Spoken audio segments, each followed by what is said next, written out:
Hi, everybody. This is Silvio Canto in Dallas, Texas on Saturday, May the 5th. Welcome to our video commentary. Well, today we're going to do a little history. We're going to talk a little bit about Cinco de Mayo, which is what we call the 5th of May here in Texas and in many parts of the Southwest. Of course, Cinco de Mayo literally means in Spanish the 5th of May, or May the 5th. And for someone like me who's had the chance to see this holiday from both sides of the border, meaning from the Texas side as well as the time that I lived in Mexico City, it's a very interesting experience because I was down there on May the 5th and I've been up here on Cinco de Mayo, and it's just fascinating the contrast. Well, first of all, May the 5th in Mexican history is actually the anniversary of a battle. It was in 1862 that the Mexican army and the French army had a battle near the city of Puebla. Puebla is a city about 130, 140 miles to the south of Mexico City. I've had the opportunity to be there a couple of times. It's actually a very pretty city. It's one of those Mexican cities that is not overly congested and also still preserves a lot of the colonial traditional look that many cities in Mexico have. There are many, many pretty parks and many, many pretty churches in Puebla. It's just an absolutely beautiful place to go. So I've had a chance to go there a couple of times, and I always enjoyed my experience. But there was a battle in 1862 near Puebla where the French army and the Mexican army fought, and at the time, France was intervening in Mexico, so there were several military conflicts between the French army and the Mexican army.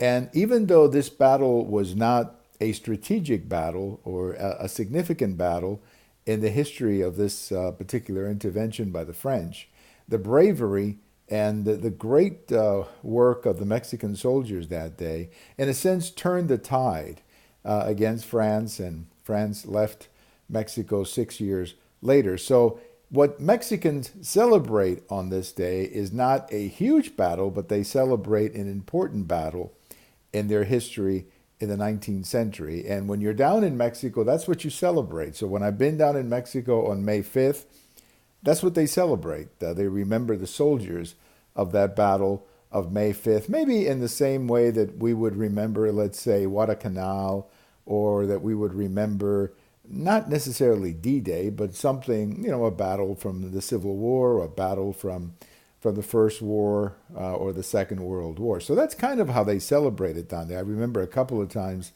that I was down there were some parades in some of the schools focusing exclusively on that battle. Now, I came to Texas in 1984, and since I've been here, I've seen this holiday just grow and grow and grow and grow. And now it's just a great holiday, and I think it's become more of a holiday of the Mexican American culture, and that, in a sense, it's sort of like a Mexican St. Patrick's Day, where you have a lot of fun, you get together with your friends, you eat some great Mexican food, you see some wonderful, parades of little girls in their dresses, and that's what it's become. And for many of us here in Texas, it's a lot of fun to watch it and be a part of it. And again, the food is absolutely great. But it is the holiday, but down there it's the Battle of Puebla, and up here it's Cinco de Mayo.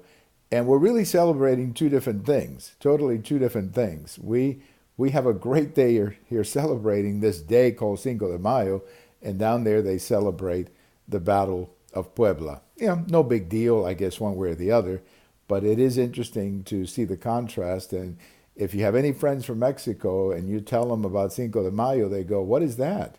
"Oh, the 5th of May." And they go, "Oh yeah, that's the Battle of Puebla." And you go, "What? What battle?" So it's kind of an interesting conversation with someone here, with someone from Mexico. Well, thank you for watching. We have all of these in YouTube, we have them in Twitter, and we have them in my blog, and I hope you have a good Cinco de Mayo. I know my favorite these days for Cinco de Mayo is some good enchiladas, some good Mexican sauce, and some of those chips. I mean, I love those chips, when you dip them in salsa. That's just absolutely fabulous.